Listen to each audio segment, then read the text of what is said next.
Hello and welcome to Show Studio's live panel discussions. In these discussions, experts from all parts of the industry will discuss and debate the most important Fashion Week shows of the season. Today, in the midst of London Fashion Week, we're going to be discussing Ahluwalia's Autumn/Winter 21 Traces film, which was presented yesterday in place of a physical short show. With me today, we've got Helen Kirkum, Shona Marshall, and Douglas Broad. Helen is a footwear designer and artist based in London. She's the founder of Helen Kirkum Studio, which reworks discarded and recycled sneakers, promoting the craftsmanship of handmade footwear. Also with me today is Shona Marshall. Shona is a curator, writer, and educator based in Brooklyn, New York, and her writing focuses on fashion and contemporary culture. In 2018, she co-edited and wrote Posturing, a book that explores contemporary fashion photography through posing and the body. Also with me today is Douglas Broad. He's a fashion editor and stylist and works predominantly for Wonderland and Man About Town. And who am I? I'm Sharon Lloyd. I am an academic and also co-founder of FACE, more formerly known as Fashion Academics Creating Equality. It's essentially an initiative of Black and Brown academics working alongside white allies to acknowledge the contribution of Black culture and creativity to history, society, and to fashion. So I'm your guest chair today. So I'm not going to assume that everyone is familiar with the work of Priya Ahluwalia as a young designer and her London-based menswear label, Ahluwalia. It focuses essentially on sustainability within the collection, mostly made up of vintage and dead stock clothing, inspired by Ahluwalia's upbringing in 90s London. Now, she's considered to be a sustainable designer due to her collections focusing on sustainability and indulging in practices that tackle the issues such as renovating secondhand garments and choosing to use dead stock fabrics. So 90% of Ahluwalia's materials are indeed sourced in the UK.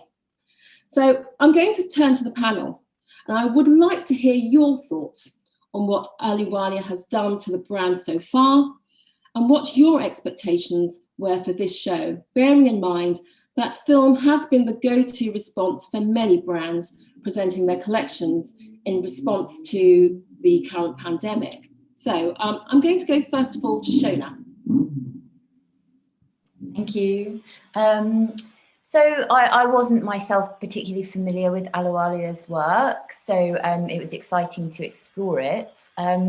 I really loved the film Joy that she made during the summer, or released over at the end of the summer. I thought it was really moving, and I thought it was a really interesting way to explore film. Because, as you said, lots of designers have been responding at this current time by making pieces of film work to express themselves. So I had high expectations for that, but I found the film much more traditional that she made for the Fashion Week presentation, in terms of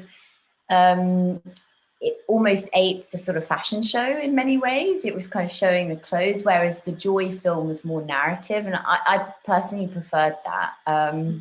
Yeah, but yeah, I think it's really interesting to think about the kind of fashionability of sustainability at the moment, using that word. I would challenge it, really like look under those practices and really think and scrutinize how that's possible for a fashion brand, but we can talk more in depth about that later on. But that's what I was really interested in.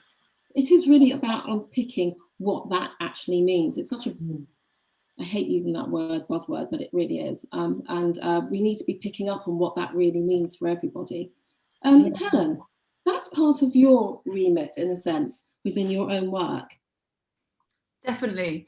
Yeah, I think firstly on the film, I do agree with what Shona is saying, in the sense that it did maybe come across a little bit more traditional compared to the Joy film.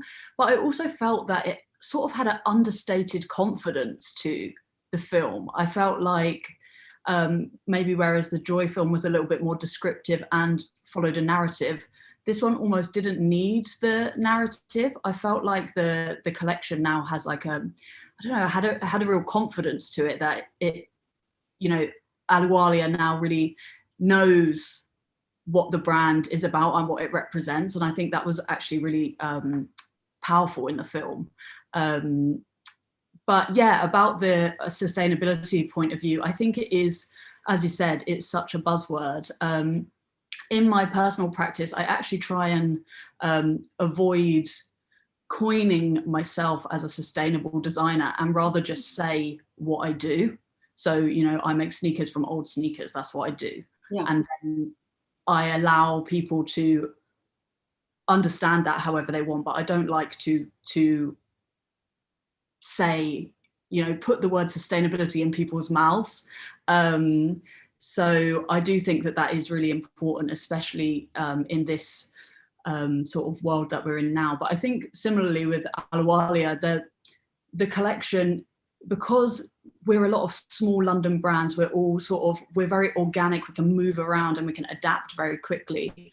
I think there's a beauty and that there's a power in that, to actually be able to, you know, work with dead stock fabrics, work with old samples, with vintage pieces, because the product you're making is smaller quantity, so you actually can adapt easily. And I think that's sort of the power in what Ahluwalia does as well.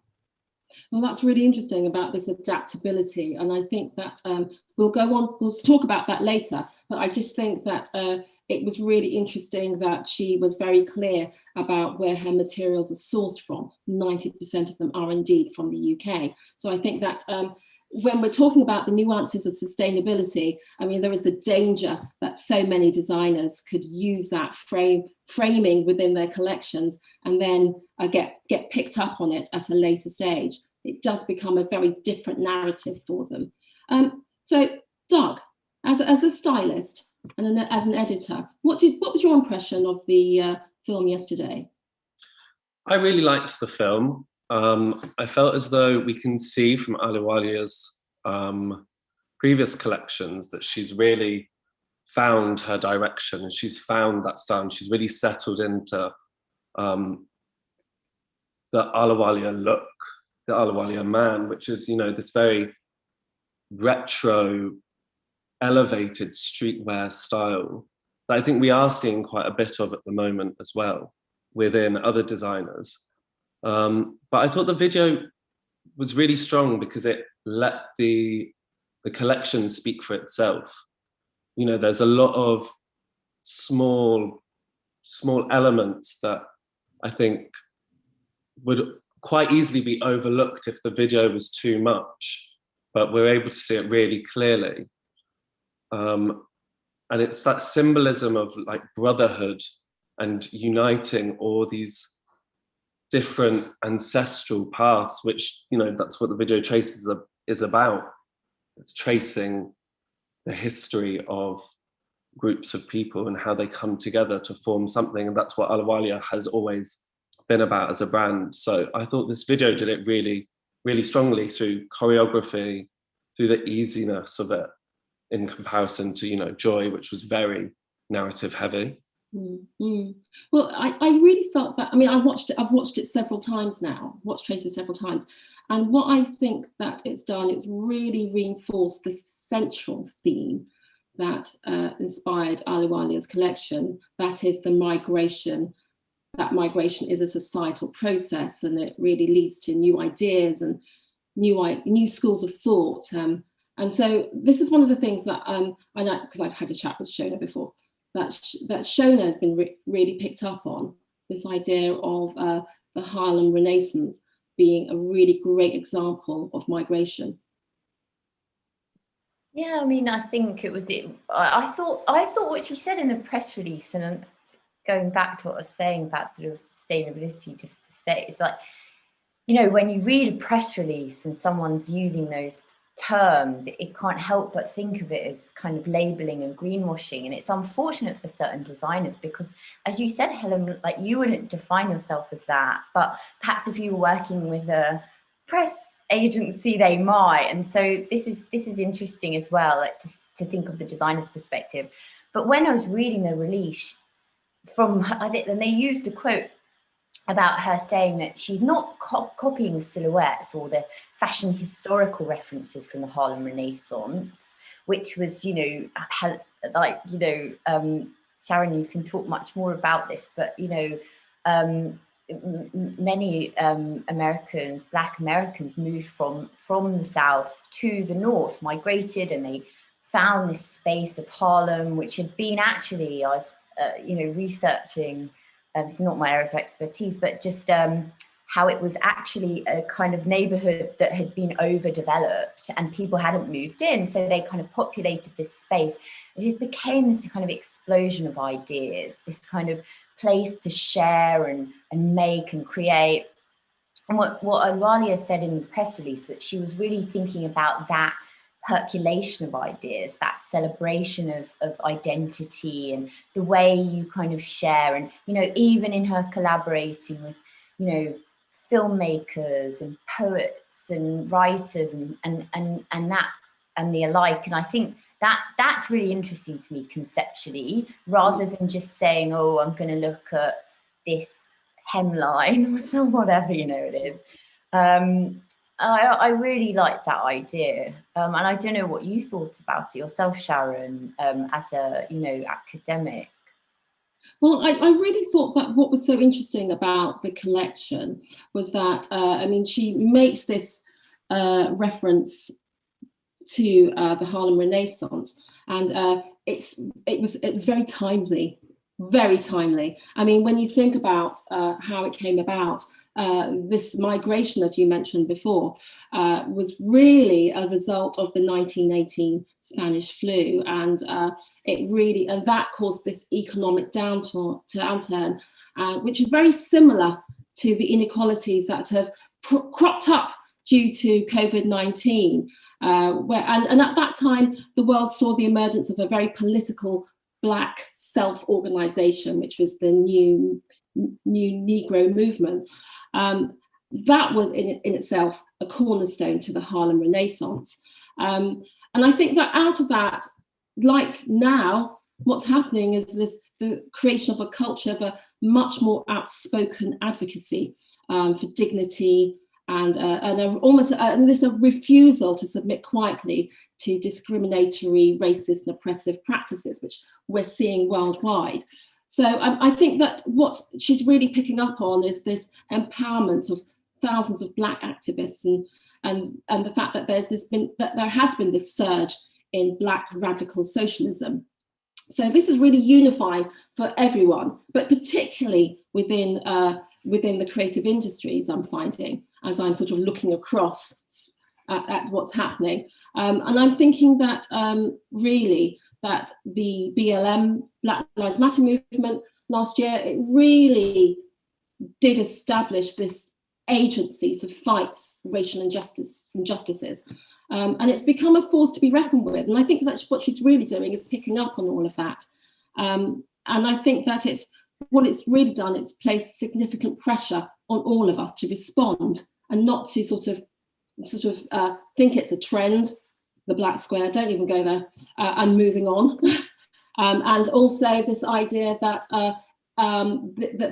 this creativity, this melting pot, for want of a better word, is something that we should all be utilising and taking advantage of, not just within the creative industries in terms of practice, but from my end in terms of education as well. And I'm thinking that the thing that we really need to be thinking about is challenging the system that perpetuates all these inequalities.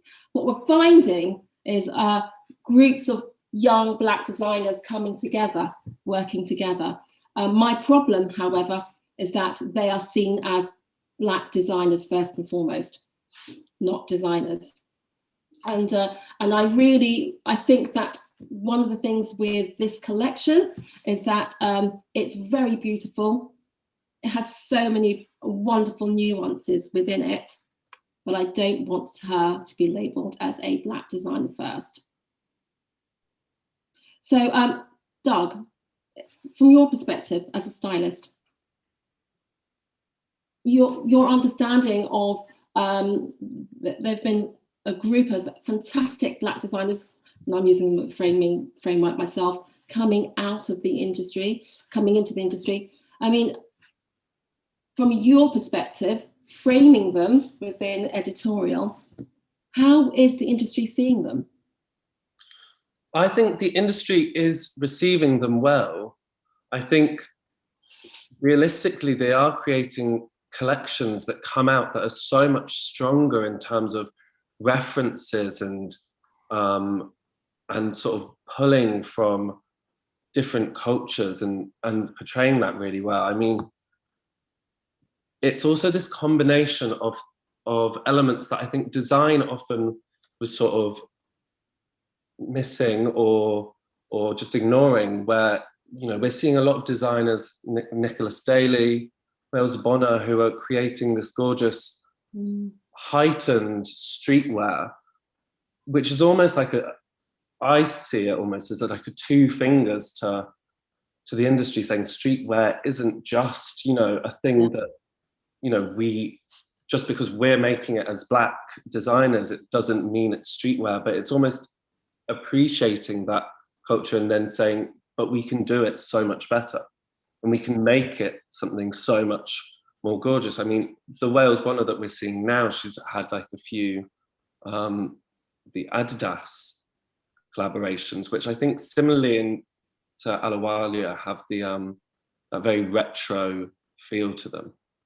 And I definitely think there is a space for it, and I think it's where fashion seems to be going at the moment, of that high-end product that shoots beautifully, but base level by itself is wearable and is classic and is beautiful. Yeah, well, go on. Oh, sorry. Yeah. I totally agree, and I think that I think with Ahluwalia's collection, it's so inherently personal, and I think as designers in general, you know, we pull concepts and ideas from what's within us and what's important to us, and I think so. What's amazing now to see is that designers like Ahluwalia are being celebrated, and her collection is also a celebration of her culture, of her heritage, and of who she is. And I think that what's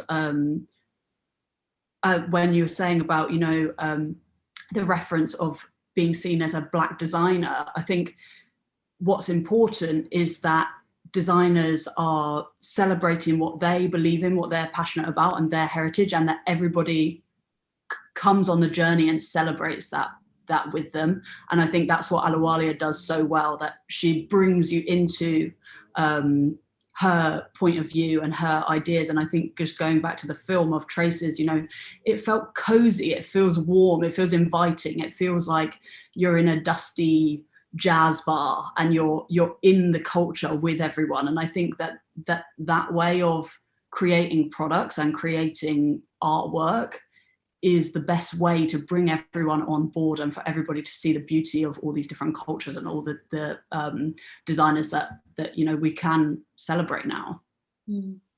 I mean, this I think one of the things that she's touched on is the Harlem Renaissance, but actually she does touch on this term syncretism. What am I doing today? And that really is her acknowledgement of Black and brown communities who are often used as sources of inspiration and exploited as such. And what it does, rather than cultural appreciation, the difficulty here is to retain that sense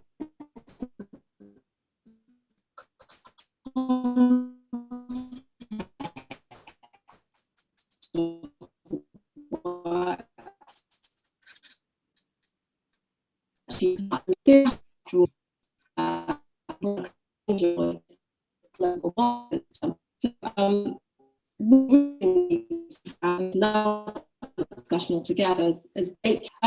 So the other thing that Ahluwalia does, she makes connection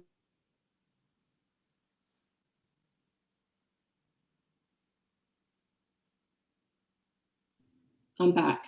I lost Sharon. She also does. She makes connections between the use of her colour palette and the works of Kerry James Marshall and James Lawrence. Now, Marshall's work is very much focused on the occupation of spaces by Black people and uses style to communicate and frame the Black cultural body.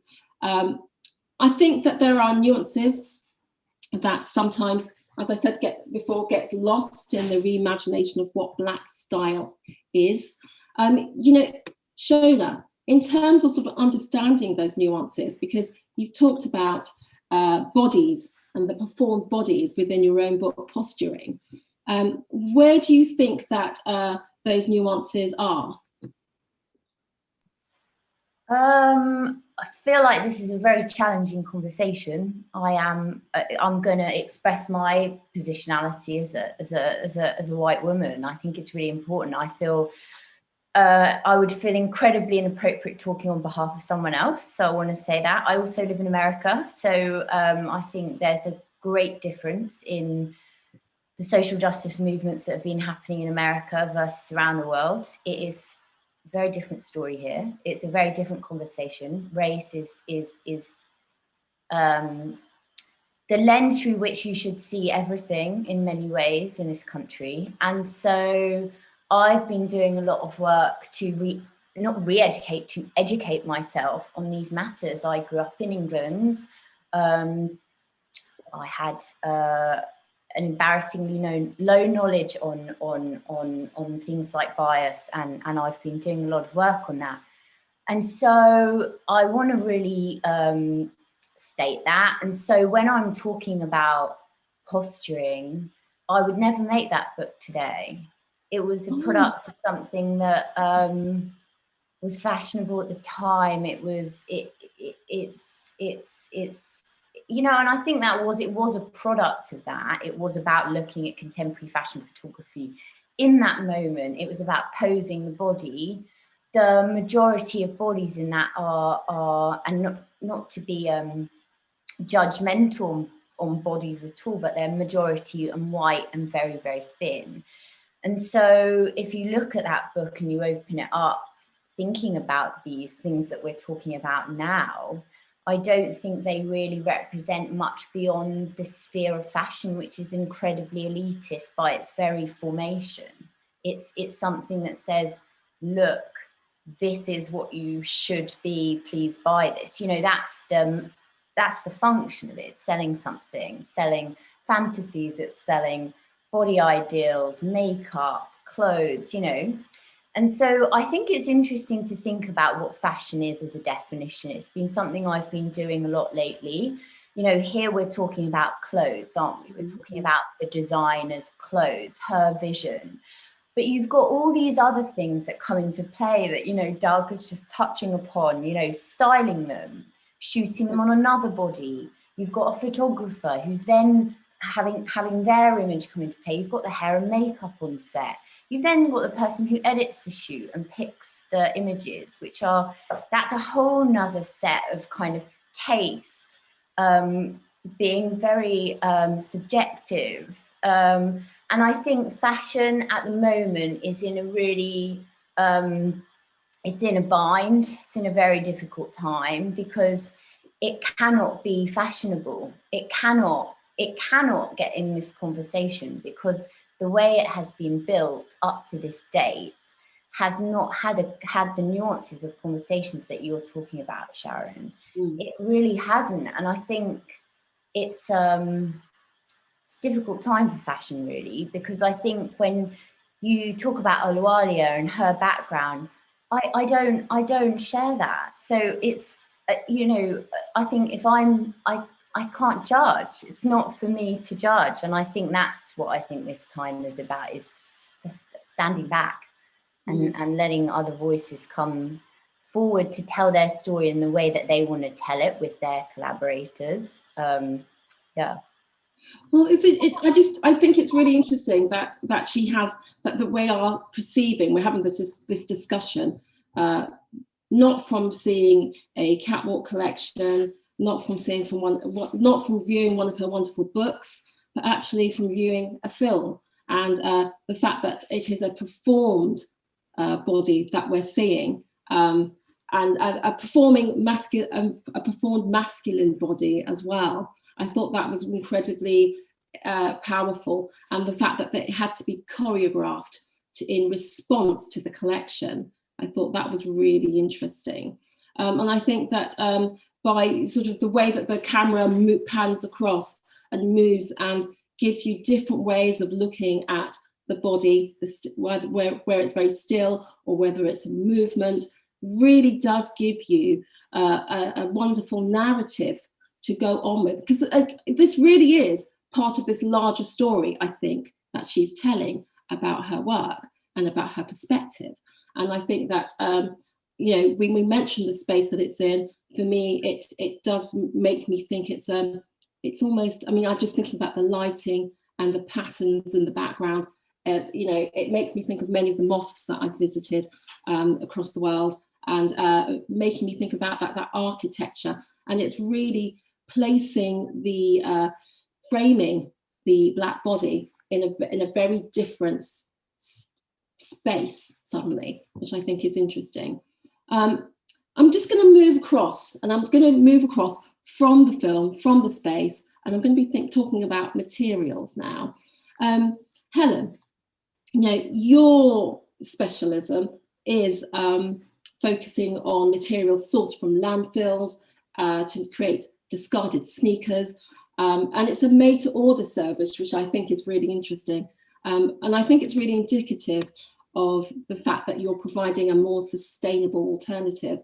How important has it been for you to lead by example and use your influence within the industry to act on authentic change? Because I think that's what Ahluwalia is trying to do here.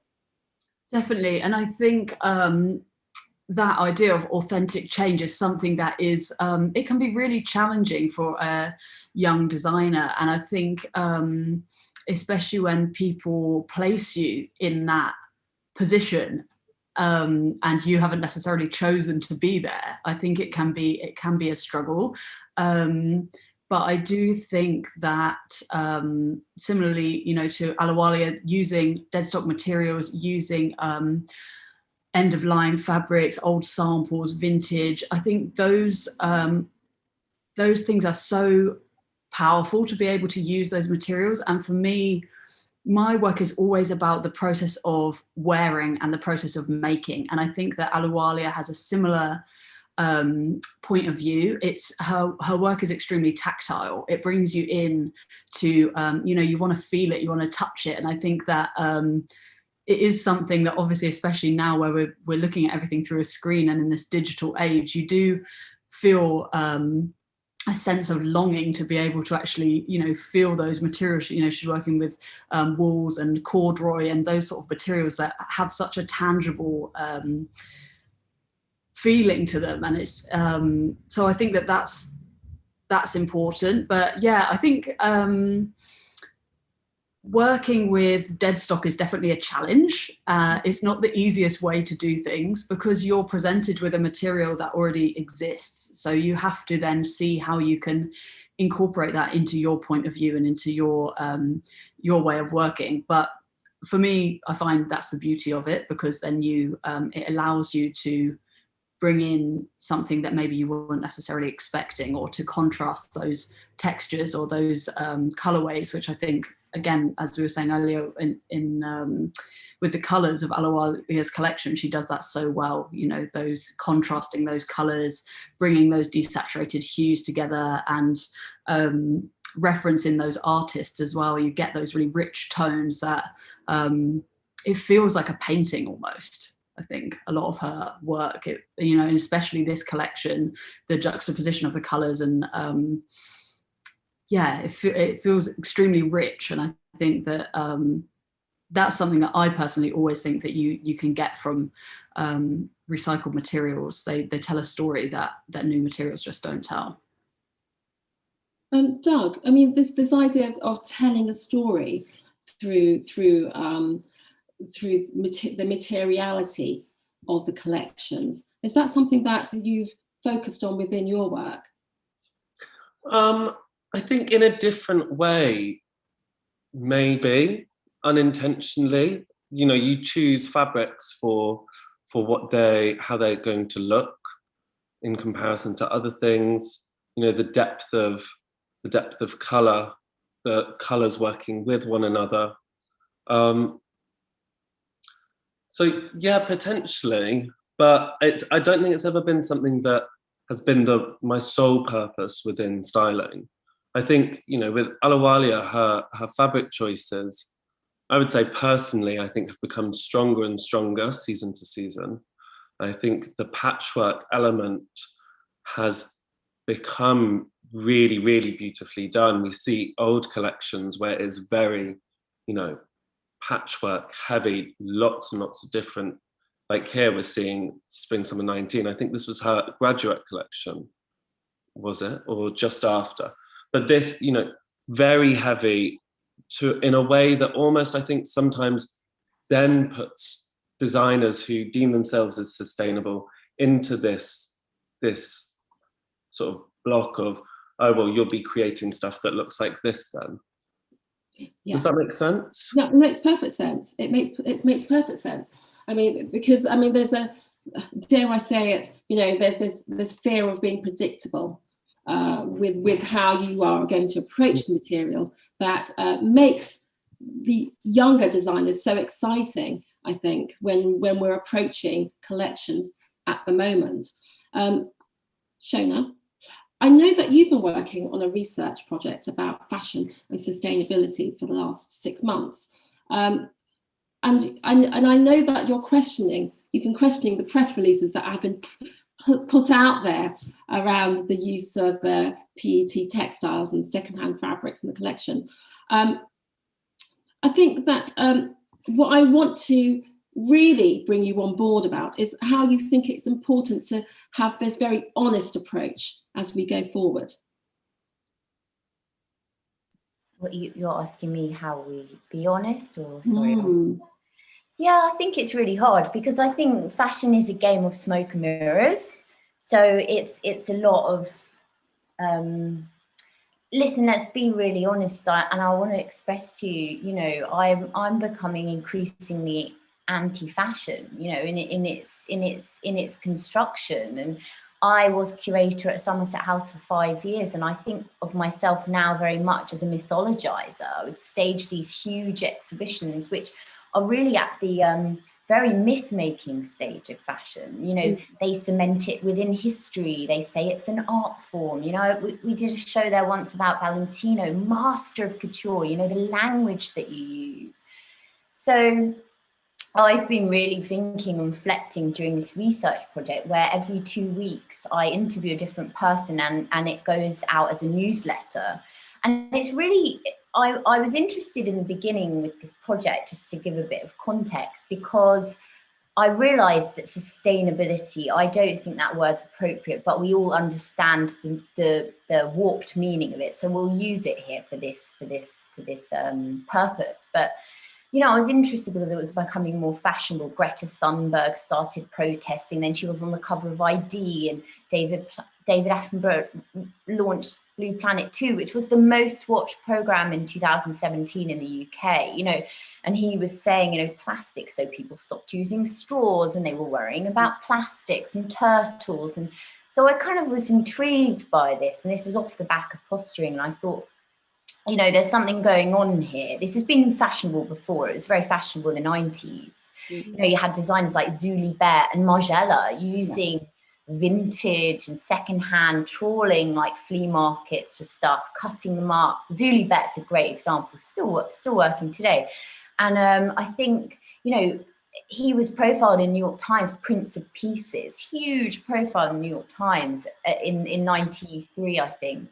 And so I think, you know, Patagonia released their recycled plastic bottles fleece. That was 93.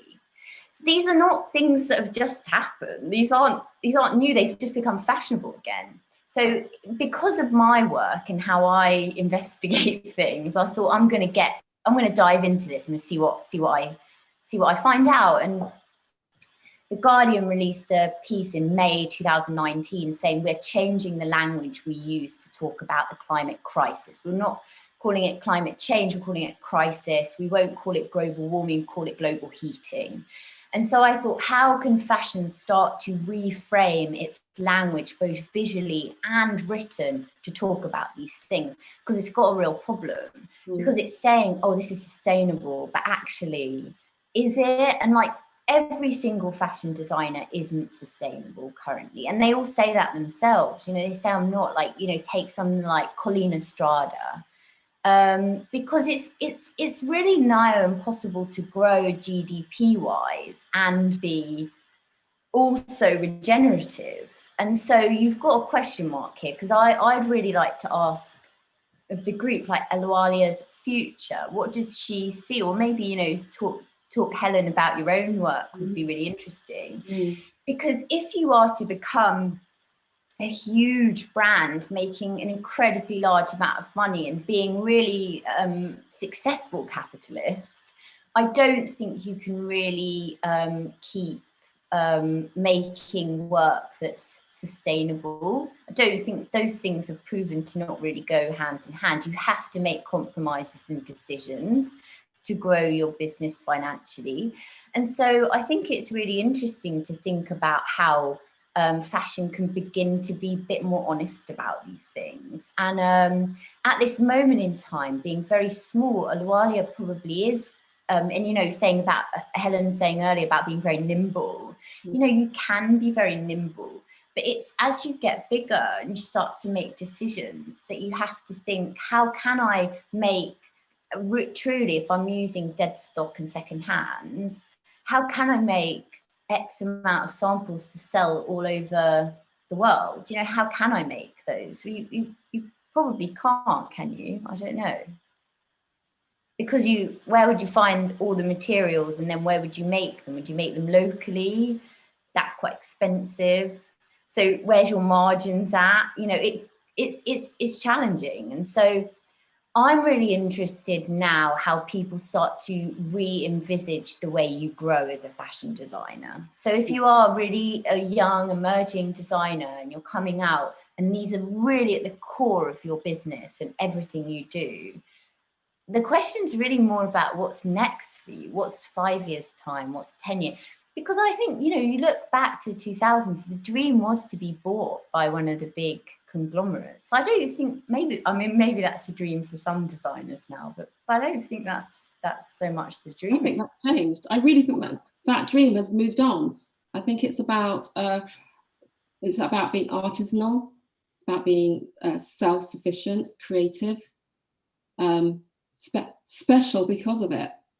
Helen, sorry, Doug. Sorry, I just wanted to add quickly, because I feel quite often when we're talking about fashion, we're talking about these young designers and we're asking where they're going to go in 5 years and how are they going to be making this GDP.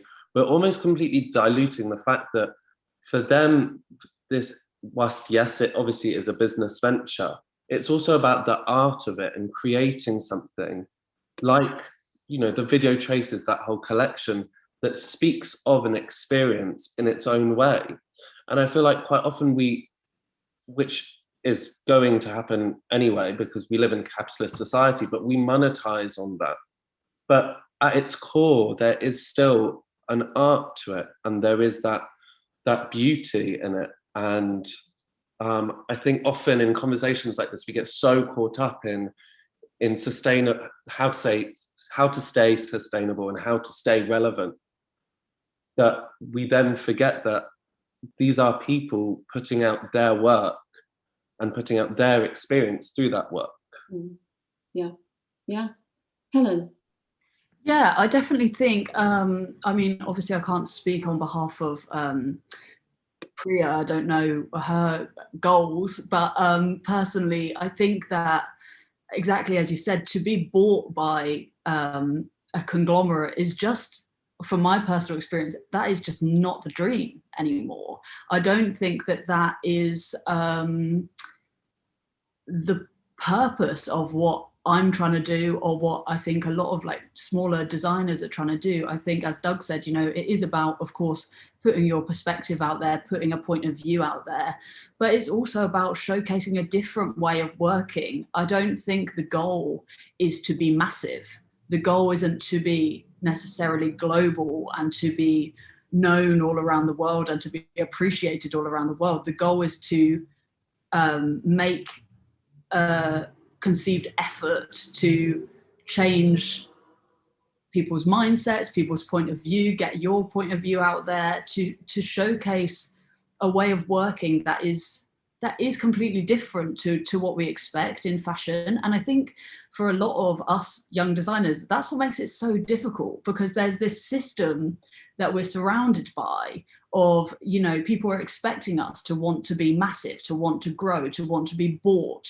But actually, a lot of the young designers, I don't think we want that. And I think that's actually where the power lies. Because if we can say, hey, actually, of course, you want to make money, you want to be a successful business. But I think if we can say, you know, this is our point of view, this is the way that we are working, and this is, you know, we're going to build things maybe a bit slower. We're going to make sure we have the right systems in place to make sure that we can grow in a way that makes sense for us. Then that's actually, I think, extremely powerful place for us to be in, and also puts the fashion system in, I don't know, I think they might be, it's a bit fearful, like it makes them feel almost a bit vulnerable. Like, we're coming out of the woodwork and we're saying, we don't need you anymore. Like, we're going to do this our way, and we're going to showcase that actually there's power in this community that we've built, especially in London designers. You know, there's a group of us that all sort of, we collaborate with each other, we share our knowledge, we share our experiences with each other. And I think that mindset and that point of view makes us collectively grow as our own powerhouse. And I think that's, I don't know, that's the thing for me that's exciting about this this place that we're in at the moment. I think it's extremely terrifying, and it's scary to be one of those brands that's maybe trying to showcase a different point of view, because you have no one to follow. But I think, you know, what Ahluwalia is doing, what Bethany Williams is doing, you know, there's people like that are trailblazing and showcasing a different point of view. And just, it is a little bit like I don't know. I tell you what, I'm finding it really, from my perspective, because I'm a lot older than a lot of you, what I'm seeing as a former textile designer is this return to craft, this return to this passion for detail, this return. I mean, we've had narrative, but it's being delivered in a very different way from the way it was delivered before. And for me, that makes it really exciting. And it definitely makes me very mindful of why I fell in love with fashion in the first place. And the fact that it does so many things for so many people. And in my journeys, as I've sort of traveled up and down to the country in my former role, visiting lots of factories and lots of small makers, and you know, you realise actually that there was the potential for this larger industry growing. Unfortunately, this global marketization that we've had over the last 20, 30 years has really stripped a lot of it out. But we've suddenly got this opportunity.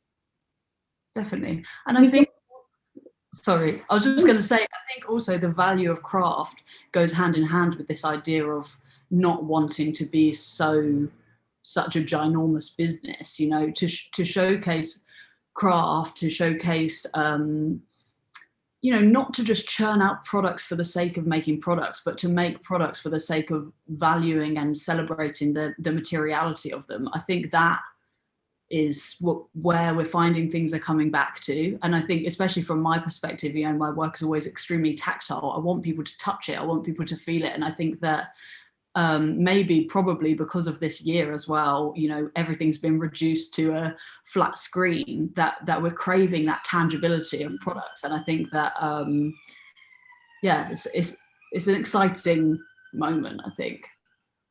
Tactility is everything. I mean, which is why I think, you know, we mentioned, we'll go back to the film, we mentioned that actually it was quite traditional in some respects, and it wasn't like Joy, her previous film in 2020, which was so colourful, and I just wanted to it made me really excited, but for very different reasons. Okay, so I mean, she's very mindful of what she's doing here, and the fact that she's got so many fantastic producers. She's working with musical artists that are really innovative in their approach. You know, it was layered in lots of different ways, in a very different way. But however, you know, just this idea that she's pulling on her own background. I mean, she's Nigerian and Indian. So her wonderful background, pulling on all of that and producing a very, I was going to say British, but I think I'm going to say London approach to defining her collections. I think it's been really important, because what she's really doing, and Shona mentioned this before, it's about questioning whether the clothes and the ideas that the clothes represent can really stand up beyond this fashion, this trend-formed business that we call fashion. Will it stand up in time? Shona? Yeah, I think that's really interesting. Thanks for bringing that up, because I think what I'm really interested in a much larger sense is, you know, questioning the system that Helen was like. I found it was so inspiring, Helen. I really want to support you in what you said, because that's so incredible what you're doing. Because when I was a young person, that wasn't what we were doing. We weren't doing that. We are so inspired by you and what you have achieved. And, you know, there's been years of it now, and people really celebrating their identity, especially in Britain. You think of people like Ibrahim Kamara, Hannah Moon and Joy Senji, you know, coming out of St. Martin's, really telling their stories. And I think I really want to support that. But going back to this idea of trends, I think that's the big problem here. You know, if you're releasing a collection now in, you know, February, and then you're going to have another one in September, and say, oh no, that one's old fashioned, that's out of fashion, that's not trendy anymore, we've got a problem on our hands. It doesn't really matter what the clothes are being made of. That's just so much waste. It's just so much waste in the world. I mean, it's unquantifiable, really, especially for us living in places like, you know, I live in New York and you live in London. You know, there are other places in the world where they're seeing it every day, piled up, arriving. And I think, especially clothes, we've got to really think about that system and what that's doing. I mean, why is Fashion Week even happening? She could have released this film whenever she wanted. Is it still important? I don't know, like, but I'm really thinking about these things. And so if you look at Fashion Week and its kind of cycle, that was founded so long ago, it's antiquated, it's ancient. And, you know, you think even before the pandemic, you had all these thousands of people flying around the world to go and see, sometimes for the cruise, they were just going to see one collection. I think what on earth is going on? And that's when I question fashion being unfashionable. Fashion has aligned itself so much with the zeitgeist. The zeitgeist is saying, hey, wait a minute, we shouldn't waste, we shouldn't consume in this way. We're in a climate crisis, you know, we shouldn't take aeroplanes if we don't need to. And then you've got fashion as the kind of antithesis of all of that, but it's responding to the times. So I'm really thinking, I'm questioning that as a larger thing. But I do know for a young designer, it's important to have eyes on you. You know, we're having this conversation because you brought it together for Fashion Week. So it's press and kind of conversations. That's important to people to get your kind of name out there. But yeah, I think trends are very problematic, incredibly so. Yeah. Well, I mean, and you're at the other end of this in many ways. Trends. I mean, how are you seeing this sort of race to the end? I mean, there's always this sort of race to the line every season. Is it necessary?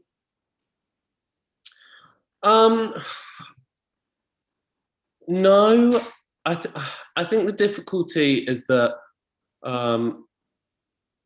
there's so many different perspectives of how we can look at this. Like, obviously, I'm not at all saying that fashion should continue the way it is, because it can't.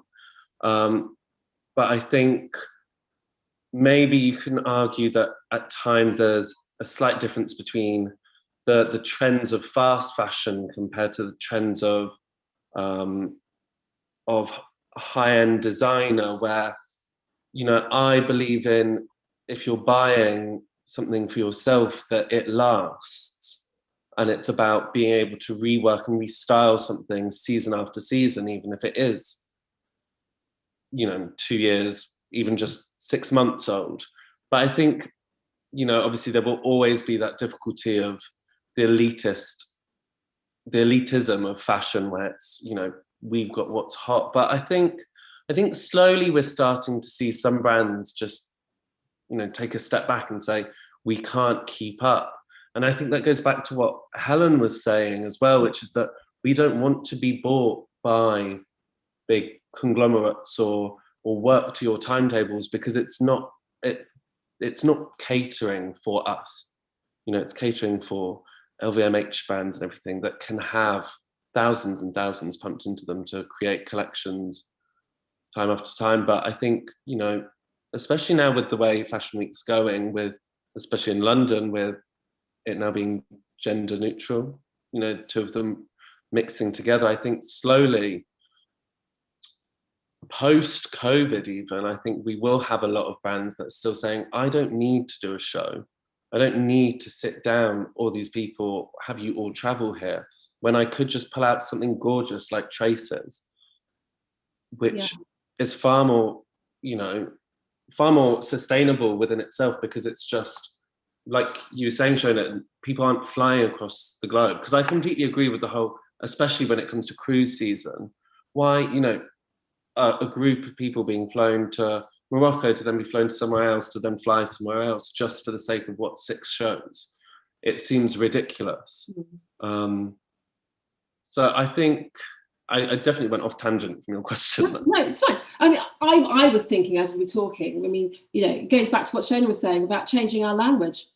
Yeah. You know, And I mean, why is it? Scale. Yeah. I mean, we should be talking about curation, surely. Curating pawns in the game as well. We've got to rise up and say, wait a minute, we're pawns in this game. Who is benefiting from it? Sorry to say, it's none of us on this call. It is 15 richest people in fashion, a majority, what a surprise, white men. You know, these family-owned businesses, they are the gazillionaires. You know, they're not, that's an exaggeration. I can't remember the number, but, you know, you think of like people, what's his name, Benoit, what's his name from LVMH, you know, wow, those are the people holding the cards. So we've got to join together. And I think in a real, like, you know, because I say I'm anti-fashion, but I love the way fashion's so ideological. Fashion is a space for ideology. And when you do start to think, it's very charming, it's almost naive in a way when something becomes fashionable. You see the power that can have. You know, sustainability is fashionable. You know, really only 5 years ago, any green designers of sustainable design, they had Aesthetica. They had a whole separate thing by Ursula de Castro to kind of keep those designers out of fashion. Out, you know, that is absolutely crazy. And I think you think about those things, it's not long ago, and you think how far it's come. Let's hold on to it. So I think it's really about community. It's bringing the shame out of the shadows. It's really about talking. It's really about banding together and saying, hey, what visions could we do? And in my conversations, it's really interesting because I try my best. You know, we are judgmental species, but I try really hard not to be judgmental. So I talk to people with lots of different opinions. You know, some are really economy first. Some are really degrowth, which is about saying no more to growth. And so I think it's really at an interesting moment where we have to think about new systems instead of going what's broken or feeling overwhelmed. It's about thinking about how we could re-envisage it. So as you said, Doug, like maybe designers will say, you know, Helen, you know, you'll say, I'm not doing a fashion show because that doesn't really suit me. That's not what I'm about, you know. I think there's lots of different ways you can express yourself as an artist, as you were saying, through clothes, Doug. And that's the interesting bit of today in a way. That's the optimistic, I think. Helen, I mean, I think that much of this is really focused on what you're producing right now. I think and your approach, it makes it really exciting. The fact is, you are part of this London conglomerate, should we call it that, of designers working together, collaboratively together, cross-fertilizing ideas. The next stage for you is going to be what? Because we're talking about the future. Well, I don't know, really. No, I think it is definitely a nerve-wracking time to be a young designer in London. I think, especially with everything that's gone on within the last year, you know, being able to support yourself. And I think it is a bit of a double-edged sword, because you do get, you know, as we're sort of talking about this like romanticized idea of, oh, young designers creating their, sorry, there's a siren, is that really loud? Young designers sort of creating, you know, what they're passionate about, what they believe in, they're showcasing their identity, which, you know, we are all doing. But we also need to be real about the idea that we need support within this system to not just be able to showcase ideas as a form of inspiration for bigger conglomerates, but actually to support our way of working and our systems to actually make sure that we can sustain ourselves and we can not just be an example of a new way of working, but then, you know, to actually implement that and to make sure that we can sustain ourselves. I think that's something that's going forward going to be really important. So yeah, and I think also within, you know, creating a fashion show or not creating a fashion show, I think as a young designer, you have to be seen, as we were saying, you know, you have to get attention and you have to people to notice you. So it's almost a mix of working within the system to work against it. Yeah. And I think that that's something that, you know, is a balancing act. So I don't think there's anything wrong with creating something performative for a fashion show, but I think it's, as we were saying, you know, starting to draw people into a different direction or a different way of thinking about things. You know, everything I do is made to order, so it's all bespoke one-of-one pieces. So it's not, I don't have a lookbook. It's something that's, it shoots me in the foot so often, because people say like, oh, have you got a lookbook? And I'm like, well, no, because everything is, I make a one-off shoe for a person and then I give it to them. And then it's gone, and that's the way that I work. So it's I think, yeah, those to find your way around those systems and to have to explain yourself so much is always can be a challenge. But I think like we were saying, you know, it's about community, and we're all sort of working together, and the more that you can support each other and you see other people doing things similar to you, the more you feel empowered to carry on, and you don't feel like you're, you know, going towards a dead end. Yeah. Well, I think that because we're coming up to an hour now, I'm just going to say that actually that this idea that we are part, I mean, you know, Shona, you're in New York. I mean, my goodness, you know, that we're part of this sort of wider discussion about how we can go forward as a community is really important. And I think that what's so interesting is that because of this pandemic, we've recognized that actually we're a closer community than we recognized before, and that we can literally reach out and speak to each other. and begin to have a very different conversation about how we want to present our work, how we want to present our ideas, how we want our narrative to be perceived. And I think that it's really important for us as designers, as commentators on design practice and educators, which is what I am, that we begin to acknowledge that there is this wider and bigger question to be resolved. It's not impossible. It's not. That's the thing that I'm beginning to realize, that these are not, pie in the sky like problems that we can never resolve. They are doable. It is about communicating though, and working together, hopefully. So thank you everyone for today. I've really enjoyed today's discussion. Shona, is there anything you want to say before you go?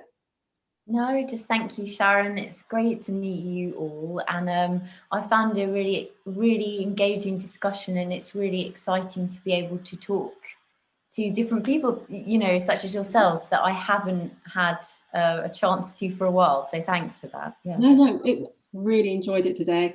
Helen. Yeah, thanks as well. Thanks to everyone, and yeah, it's just always great to be part of these discussions, and having this bigger discussion about what we're going to do next, because I will be contacting you. And then Doug. I mean, same here. Just a big thanks to everyone. It's been a really enjoyable discussion. Lovely to meet you all. It's very good meeting you all. So thank you to all the panelists. Thank you to everyone for watching. For more extensive Fashion Week coverage, be sure to visit showstudio.com. And if you're watching via Show Studios YouTube, be sure to like, comment, and subscribe below. And we will see you next time. Thank you. Bye.